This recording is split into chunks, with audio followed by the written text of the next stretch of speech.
Ok, les voy a hablar sobre una guerra que transcurrió durante el siglo XIX en Venezuela, llamada la Guerra Larga, Revolución Federal o la Guerra de los 5 años. Fue un enfrentamiento que se dio entre los mismos venezolanos, o sea, digamos que fue una guerra civil, porque lo fue, y fue una de las guerras más crueles que sufrió la nación. Fue una lucha armada que se sostuvieron entre o sea, que sostuvieron los liberales contra el gobierno de los conservadores entre 1859 y 1863. La guerra federal duró aproximadamente 5 años y se extendió por todo el país. Las masas populares dirigidas por el Partido Liberal se enfrentaban al ejército gubernamental o a la oligarquía que pretendía recuperar el poder que había perdido cuando los hermanos Monagas lo derrocaron.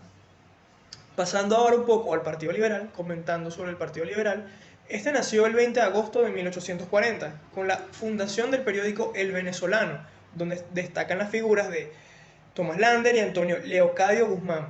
Este Partido Liberal, o la política del Partido Liberal, entre 1841 y 1846, estuvo orientada en oponerse a la política interna y económica del gobierno venezolano, así como el pensamiento conservador, especialmente el de José Antonio Páez. Entre las políticas defendidas por el naciente partido estaba el cumplimiento rígido de la Constitución, las leyes, la razón por la cual llamaron a aquel periódico Partido de Oposición Constitucional.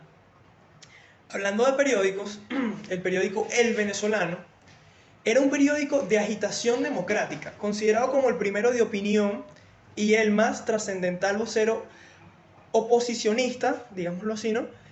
Conocido. El venezolano inicia la etapa de la prensa popular en Venezuela. Eh, digamos que pues hasta entonces la prensa circulaba principalmente en las esferas aristocráticas, si no me equivoco, alejada de un pueblo analfabeta de su gran mayoría. En pocas palabras, el papel del periódico El Venezolano fue muy importante tras la historia de, digamos, la política venezolana. Buenas, mi nombre es Juan Machín y les vengo a hablar sobre el guzmancismo, los andinos al poder y Juan Vicente Gómez y el autoritarismo. Bueno, les comento que el guzmancismo, también conocido como el liberalismo amarillo, es el periodo de la historia de nuestra historia venezolana que sigue a partir de la culminación de la guerra federal durante el mandato del general Antonio Guzmán Blanco, que fue de gran significado para la historia de la educación venezolana. El decreto de la instrucción pública gratuita y obligatoria, ya que dictado el 27 de junio de 1887, con el cual se fortaleció el sistema educativo expresado en un aumento progresivo de las escuelas federales. Más que todo de esto se trataba el guzmancismo. Ahora, con los andinos al poder, esto fue la llegada de los andinos que representó la irrupción e integración a la vida del país de una nueva fuerza política sustentada sobre la base económica del café tachirense y del resto de los estados de la cordillera, ya que el 23 de mayo de 1899 el general Cipriano Castro cruzó el río Táchira desde Cúcuta al frente de 60 hombres e inició la revolución liberal restauradora, enfrentando triunfante en Caracas el 22 de octubre de este mismo año. La llegada de los andinos representó la irrupción e integración a la vida del país de una nueva fuerza política y sustentada sobre la base económica del café tachirense y del resto de los estados de la cordillera, desplazándose a la vieja camarilla liberal amarilla que había gobernado después de la guerra federal. Ahora, con Juan Vicente Gómez y el autoritarismo, vendría siendo que que el presente artículo analiza los factores que tuvieron influencia sobre la información y consolidación del Estado Nacional en Venezuela en la primera mitad del siglo XX. El análisis de este problema tiene por objetivo mostrar la importancia y la influencia duradera de los condicionamientos históricos existentes en la fase de la formación del Estado sobre su futuro desarrollo y mirando de las perspectivas de los cambios que tienen lugar en Venezuela en el siglo XXI. La autora reflexiona sobre la tesis según la cual el proceso de descentralización del poder y el uso de instrumentos autoritarios para ejercerlo están condicionados históricamente y desde la consumación de la independencia, ya que constituyen elementos de disputa sobre la distribución del poder y en el marco de dos conceptos del Estado federal se descentralizó y también descentralizado.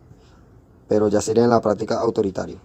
Para analizar el proceso de la consolidación del Estado Nacional, la autora se refiere a los textos de las 7 leyes fundamentales establecidas durante el periodo del régimen general de Juan Vicente Gómez, las cuales se basan, por un lado, de los hechos. Esto sería todo lo que yo diría en base a estos 3 puntos y espero que les haya gustado. Me retiro. Partidos políticos de Eleazar López Contreras, periodo 1935 y 1941. En 1936, Mariano Picón Salas, junto a Rómulo Betancourt, fundan el Movimiento de Organización Venezolana, ORBE, al que se integrarían los antiguos miembros de ARDI, quienes con Rómulo Betancourt a la cabeza pronto tomarían el control de esa organización. En ese mismo año, en 1936, surge una organización de estudiantes universitarios cristianos opuestos a los dirigentes socialistas de la Federación de Estudiantes de Venezuela. Posteriormente, en 1941, se transforma en el Partido Accional Electoral, que luego cambió el nombre a Acción Nacional para en 1945 transformarse en el Partido Comité de Organización Política Electoral Independiente. En 1941, con el triunfo electoral de Isaías Medina Angarita y la legalización de los partidos proscritos, vuelven al país los políticos, que habían sido desterrados en 1937, y así en 1941 se fundan en Venezuela los partidos políticos Acción Democrática, en el primero de los partidos modernos, dirigido fundamentalmente por los estudiantes de la generación en el año 1928. En este partido, en 1945, aliado con un sector de la juventud militar, daría un golpe de Estado y conquistaría el poder. El otro partido fundado ese mismo año, en 1941, la Unión Popular de Venezuela, que no es más que el solo nombre que adoptó el Partido Comunista para funcionar legalmente. Este partido sería el antecesor inmediato del Partido Comunista de Venezuela. Los otros partidos modernos que surgen en este periodo de transición fueron el Comité de Organización Política Electoral Independiente en 1945. En 1946, luego del golpe de Estado de AD, un sector de jóvenes militares, surge el Partido de Unión Republicana Democrática, un partido que también es populista y socialdemócrata, que se diferenciaba un poco de Acción Democrática. Isaías Medina Angarita y el golpe de Estado cívico-militar. El golpe de Estado de 1945 en Venezuela, conocido por sus partidarios como la Revolución de Octubre, fue un golpe de Estado cívico-militar en Venezuela contra el gobierno del presidente Isaías Medina Angarita, llevado a cabo por una conciliación de Fuerzas Armadas y el partido político Acción Democrática. El 18 de octubre tuvo como principales cabecillas a Rómulo Betancourt y a Marcos Pérez Jiménez, y tuvo como consecuencia la llegada a la presidencia de Betancourt. Años de dictadura Juan Vicente Gómez. En 1880, Gómez conoció al que sería su compañero de armas y amigo, el coronel Cipriano Castro. Junto a este se formó como militar durante 3 importantes campañas. A Gómez le tocó ejercer varios cargos de índole militar y administrativo, y ya para febrero de 1901 lo nombran segundo vicepresidente de la República, siendo Cipriano Castro el presidente de la República y Ramón Ayala el primer vicepresidente. En noviembre de 1908, Castro debía abandonar el país por razones de salud y Gómez quedó en ejercicio de la presidencia de manera provisional. El 19 de diciembre de ese mismo año, bajo el pretexto de un supuesto atentado que quisieran hacerle a su persona, Gómez llevó a cabo un golpe de Estado. Desde entonces y hasta el día de su muerte, gobernó de manera dictatorial sus 3 mandatos presidenciales. Al igual que otros caudillos en el poder, hizo reformar varias veces la Constitución para así alargar el periodo de gobierno y permitir la reelección. Durante su gobierno se separó varias veces de la presidencia, pero siempre manteniendo el cargo de comandante en jefe de ejército. Gómez se benefició enormemente con la llegada del petróleo, y en 1930 canceló toda la deuda externa como homenaje a Simón Bolívar en el primer centenario de su muerte. Este también inhabilitó los partidos políticos de oposición y castigó duramente la delincuencia. Sus hermanos, hijos y demás familiares ocuparon altos cargos en el gobierno. Gómez tenía datos de miles de hectáreas y lo convirtieron en el principal proveedor de carne de todo el país. Tenía el 60% de todo el ganado en Venezuela.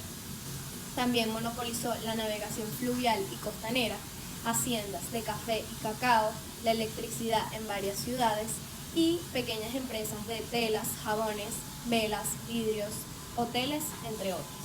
Esto quiere decir que era dueño de muchas empresas o tenía acciones en varias de ellas y tenía una gran cantidad de dinero. Este gobierno también estuvo lleno de nepotismo. El otro punto del cual les quería hablar era del establecimiento de la democracia de Rómulo Betancourt. En 1928, Betancourt se inició en la lucha política participando en la oposición al dictador Juan Vicente Gómez. Este fue encarcelado y luego se exilió a Costa Rica. Al morir el dictador, regresó a Venezuela y fundó el Partido Democrático Nacional y el periódico Orbe.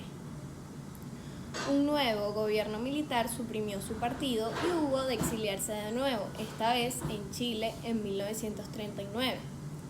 Y regresó en 1941 y transformó su partido en Acción Democrática, primer partido moderno de la historia venezolana. Y en 1943 creó un nuevo periódico llamado El País. Los adecos de Acción Democrática apoyaron la sublevación que derrocó a Isaías Medina Angarita en 1945 y llevaron a Betancourt a la presidencia de la República. En este primer mandato consiguió un acuerdo más beneficioso para Venezuela con las compañías del petróleo. Pudo financiar importantes mejoras en la educación y la sanidad. También impulsó una constitución plenamente democrática. A este le sucedió el también adeco Rómulo Gallegos, derrocado en 1948 por un golpe de Estado que instauró una dictadura militar. Desde su exilio en Cuba, Betancourt diseñó un programa de reformas sociales que le llevó de nuevo a la presidencia en 1959, después de la caída del dictador Marcos Pérez Jiménez. Durante este segundo mandato, que terminó en 1964, realizó una reforma agraria, generalizó la negociación colectiva y dio un fuerte impulso a la economía venezolana. Raúl León Otero fue un abogado político venezolano, presidente del Senado y del Congreso de la República entre 1959 y 1963, presidente de Venezuela entre los años 1964 y 1969. Fue en 1928 uno de los más importantes dirigentes universitarios de la generación del 28, primer movimiento de las masas opositor a la dictadura de Juan Vicente Gómez. Este hecho lo llevó a ser desterrado del país y luego regresó a Venezuela bajo el gobierno de Eleazar López Contreras, pero este también lo expulsó del país por ser dirigente de la izquierda política venezolana. En 1941 regresó a Venezuela. Este año fundó junto con otros dirigentes de izquierda el Partido Acción Democrática. El 1 de diciembre de 1963 fue electo presidente con más del 32% de los votos. El mandato del doctor Leoni se caracterizó por ser un gobierno flexible y de amplia base por la pacificación del país. Durante el tiempo que le tocó gobernar a Raúl Leoni se inauguró un sinfín de obras a lo largo y ancho del territorio nacional. Dentro de estas están la primera etapa de la represa El Guri, el complejo de aluminio llamado Alcázar, la avenida Libertador, el distribuidor La Araña, el puente Angostura, la planta petroquímica, el Tablazo, entre muchas otras. Fue un personaje venezolano que supo ganarse el afecto y el cariño de su pueblo, debido a que desde su juventud se comprometió con la transformación de su país. A pesar de la cárcel y el exilio, pudo conseguir lo que tanto buscaba. Luis Herrera Campins nació en Acarigua el 4 de mayo de 1925. Durante su gobierno, desde 1979 a 1984, alrededor de los 80 años del descubrimiento del petróleo en nuestra tierra, los ingresos del hidrocarburo alcanzaron los niveles más altos. El ingreso del país por esta fuente, prácticamente su única fuente de ingresos, era la más alta en todo este tiempo. El petróleo llegó a estar a $30 por barril. A pesar de que los ingresos estaban aumentando paulatinamente, la realidad no era acorde a lo que la mayoría pudiese imaginar. La deuda externa estaba aumentando cada día más, llegando a ser de unos $25 millones. El gobierno consideró como una alternativa utilizar los recursos del Fondo Monetario Internacional y consumir gran parte de la Reserva Mundial. Sumado a esta deuda, ocurre la caída más grande del ingreso del hidrocarburo.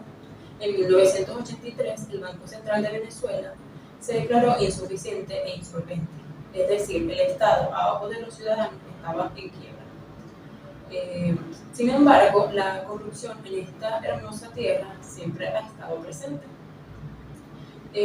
Dicho anuncio que lanzó el Banco Central de Venezuela tuvo como consecuencia la devaluación más fuerte que habría tenido Venezuela para ese momento, siendo tal que el dólar estaba a 4 bolívares, en menos de 15 días pasó a estar a 15 bolívares por dólar. Si bien comparamos esas cifras con las actuales, parecería bastante normal, ya que los números dejaron de sorprender a los venezolanos, pero para aquel entonces, casi un 40% de inflación era un golpe bajo para los habitantes de esta tierra. Este fenómeno fue conocido como el Viernes Negro,